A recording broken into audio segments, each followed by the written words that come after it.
Assalomu alaykum, Dilnoz opa, yaxshimisiz? Ozodbekni B2 natijalari bilan avvalambor tabriklayman. 11 yoshlarida B2 natijani qo'lga kiritibdilar.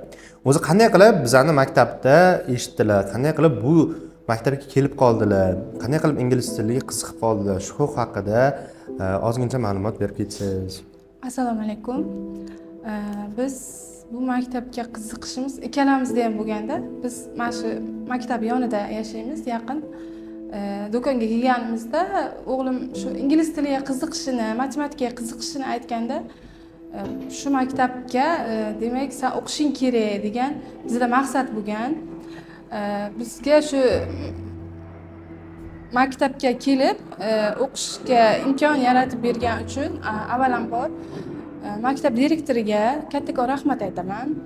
O'zim ham shu maktabda ishlayman, oshxonada 1,5 yildan beri farzandim uchun kelib shu maktabda birga bu o'qiydi, men ishlayman.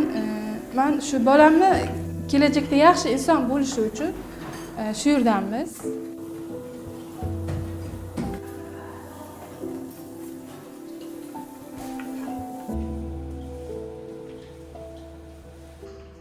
Allohga shukr, B2 sertifikatini oldi.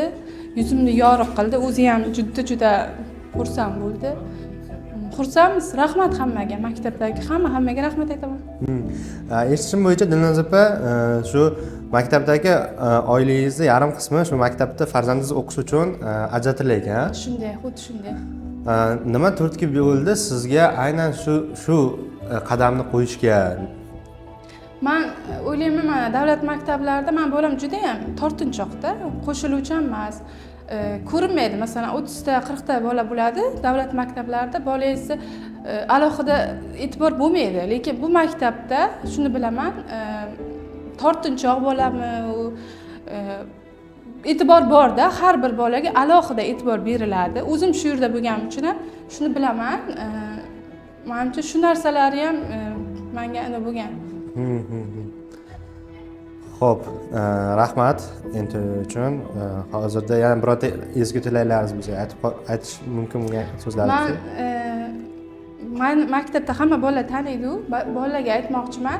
Ota-ona farzandiga ishonch berib, shu maktabda shuncha imkoniyat yaratyaptimi, demak bolalar ham mas'uliyat his qilish kerak. O'qish kerak, o'yin qaroqligi ham to'g'ri kerak bolaga, lekin mas'uliyatni ko'proq his qilishlarini xohlardim. Men boshqa ota-onalarga qaraganda menimcha ko'proq his qildim bolam nima olganini. Chunki ishga kelganimda hamma bolalar tabriklaymiz, opa tabrik yig'laganman ham xursandligimdan. Men o'qituvchilariga ham rahmat aytaman, farzandimga ham katta rahmat aytaman, chunki meni mehnatimni his qildi. Rahmat. Bu tomonlama ham ancha o'rnak bo'ladigan, nima desa bo'ladi, o'rnak bo'ladigan insonlarsiz. Chunki hozir ta'lim sohasiga hamma ota-ona endi tushundi, etap-etap, qadam-qadam farzandni o'qitishga e'tibor qaratishyapti va shu fursatdan foydalanib men aytgan bo'lardim, siz yoshlar uchun, yosh oilalar uchun kumir bo'lishga arziydigan insonlardan birisiz deb aytib qolaman. Faxrlanaman sizda maktabimiz a'zosi borligidan, farzandingizni o'qitib, kelajagi befarq bo'lmagan insonlar ekanligingizdan biz faxrlanamiz. Sizga ham maktab ma'muriyati tomonidan katta tashakkur bildiramiz. Xo'p, assalomu alaykum ustoz. Ozodbek eshitishim bo'yicha maktabdagi eng og'ir bosiq va tengdoshlariga qaraganda ancha yuqori natija ko'rsatib keladigan o'quvchilardan biri ekan. Shu Ozodbek haqida fikrlaringizni aytsangiz, o'zi qanday o'quvchi? Sinfda qanaqa o'zi? Shu haqida ma'lumot berib ketsangiz. Avvalambor assalomu alaykum. Ozodbekka keladigan bo'lsak, u 6-sinfda o'qiydi hozir maktabimizda. Bizga kelgan vaqti 5-sinf o'quvchisi edi. Ingliz tili darajasi butunlay 0 bo'lgan. Mana shu 0 darajadan 1,5 yil ichida abituriyentlar harakat qiladigan B2 natijani qo'lga kiritdi birinchi urinishdayoq. O'zini holatiga keladigan bo'lsak, u juda ham og'ir bosiq bola. Qolgan tengdoshlari bilan o'yin kulgudan ko'ra ko'proq o'z ustida ishlashni afzal ko'radigan bola. Shu sababli ham, ya'ni o'z ustida ko'proq ishlaganligi sababli ham o'zini darajasidan yuqori darajada bo'lgan o'quvchilar bilan birga tahsil oladi hozirgi kunda. Masalan, onalarini ham taniymiz. Onalari maktabimizda ham faoliyat yuritadilar, ishlaydilar. Bolalarini natijasi uchun, kelajagi uchun tinmay mehnat qilayotgan ayollardan biri hisoblanadilar. U kishini natijalari tufayli ham Ozodbek hozirgi kunda mana shu darajalarga erishib turibdi.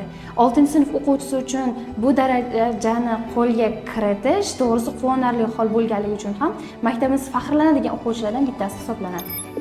Ozod haqida fikrlarimni aytadigan bo'lsam, Ozod yosh bo'lishiga qaramay yuqori natijalarni ko'rsatib kelayotgan o'quvchilarimizdan biri. Yaqinda Sefir imtihonidan B2 darajadagi sertifikatni qo'lga kiritdi.